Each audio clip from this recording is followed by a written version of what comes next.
Hey guys, and welcome back to my channel, Microscope Beauty. Today I'm sharing with you my top 5 favorite non-Erin Condren planners. So you would have seen these in my ultimate which planner to choose for 2018 video where I reviewed 17 different planners. I know there were a ton of other planners I didn't get to the Happy Planner or Recollections. There are just so many planners out there, but I was able to review 17 of them in that video. So if you haven't seen that, definitely go check that out to get a wider look at all of the different planners out there. I wanted to do a video that focused more on like unique, different types of planners. So go check that out if you haven't seen it yet. But today I wanted to break it down into a smaller video for you and share with you the 5 planners that I personally really like that aren't Erin Condren. Erin Condren has been my favorite planner for the past 3 to 4 years. I really like their layouts. They definitely work really well for what I do and what I need in a planner. I love how customizable they are,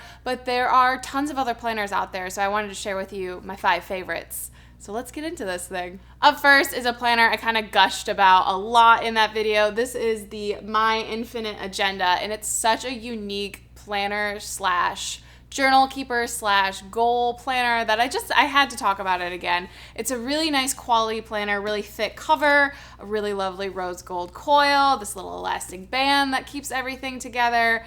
And then you flip to the planner itself and all the glorious pages inside, and the monthly view is super small. And at first, when I first looked at the planner, I was like, am I gonna be able to like that? But I think the way that this planner goes just is so unique and interesting that it actually works for it. So this one has a lot of different prompts to help you think about what you're grateful for, where you want yourself to go in the month or the year, help you goal orient your life, and I just think it's so unique. And before I get into the other planners, I wanted to mention that I plan on doing videos about all of these planners, so a more up close, like how I would actually use them.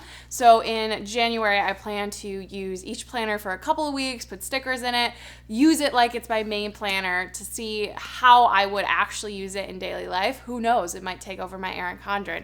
And I think this would be a really fun challenge to see how I can incorporate everything I do on a day-to-day basis into a planner that's not necessarily 100% for planning, but see if that actually helps me to reflect better and to figure out where I want to go in the weeks and the months ahead. These next 2 planners are pretty similar, but I think that they are a really cool layout style that would definitely work for a lot of you guys. I talked about this a lot in that planner video, and I'm really curious about them to see if I can get them to work for my schedule. So this is the Simplified Planner, and it's super colorful. I got this like nice metallic cover, cool looking gold coil, these little coil, these are not coil, they're like corner metal things to help protect the edges. There's some stickers in the front, which is always good. Some really bright, colorful tabs. I love that the monthly view is like a decent size so I can write in all of my upcoming events. I really like using my monthly view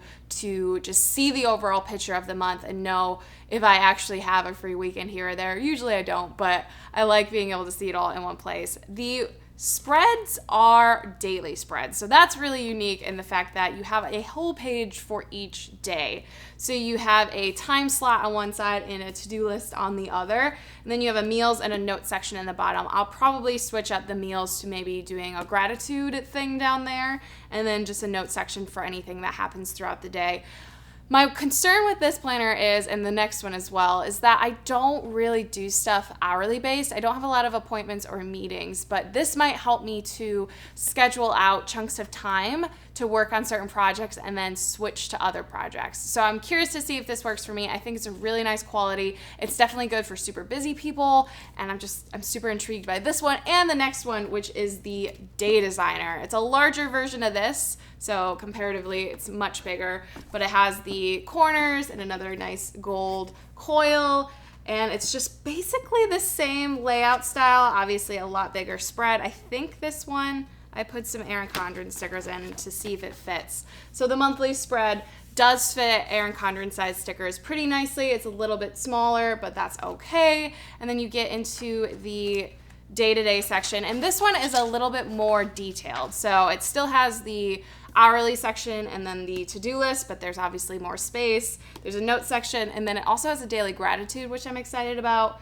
But it has a top 3 section, a do, dinner, dollars, and don't forget. So it's a little bit more broken down that you can add like how much you spent that day, what you want to eat for dinner. If you have any deadlines, you can put it up there. And I really like that it has a top 3. I know personally I have an issue with just thinking I can get so much more done in a day than I can. So I still have the option to like just put tons of things in that to-do list section, but in the top 3, I put the main things I want to get done, so it'll help me focus on those a little bit better.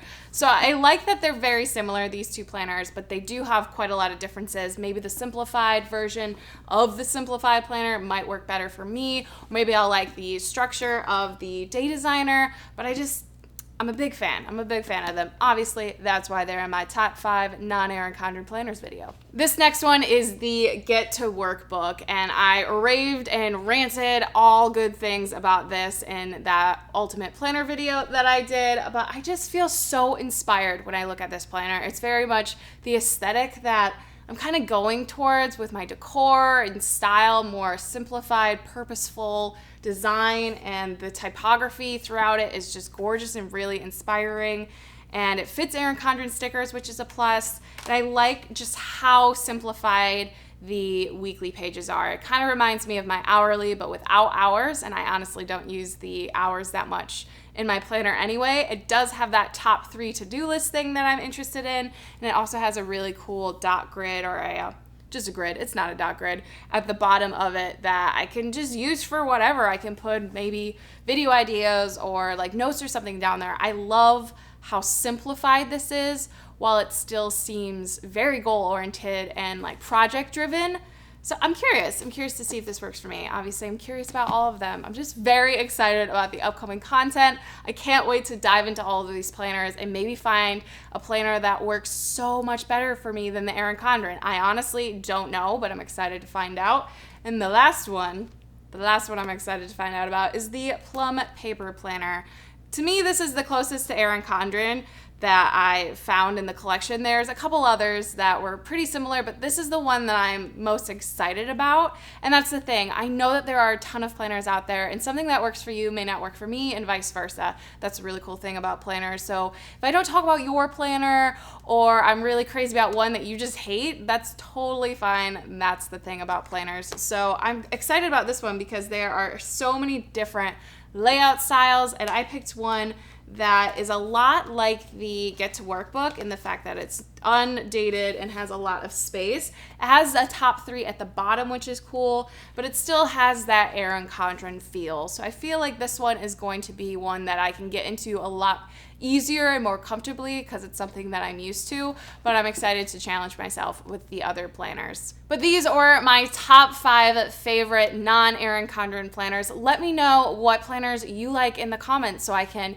look at those planners, see if they might work for me, maybe include them in upcoming videos, and make sure that I'm talking about all things planners basically all the time now. And of course, I do love a traveler's notebook. I just didn't want to include it in this video because I wanted them to be more like standard coil bound planners, but traveler's notebooks, man, they got my heart too. But that is gonna be it for today's video. Thank you guys so much for watching. I hope you don't mind this casual sitting on the floor video style. It's quite easy to set up. I might do it more often. But thank you for watching. Don't forget to subscribe if you want to see more planner videos, reviews, how I use different planners, how different stickers fit in different planners. Tons of things are coming in 2018, so definitely subscribe if you don't want to miss any of them. Give this video a thumbs up if you enjoyed it, and I'll see you guys in the comments and in my next video. Bye.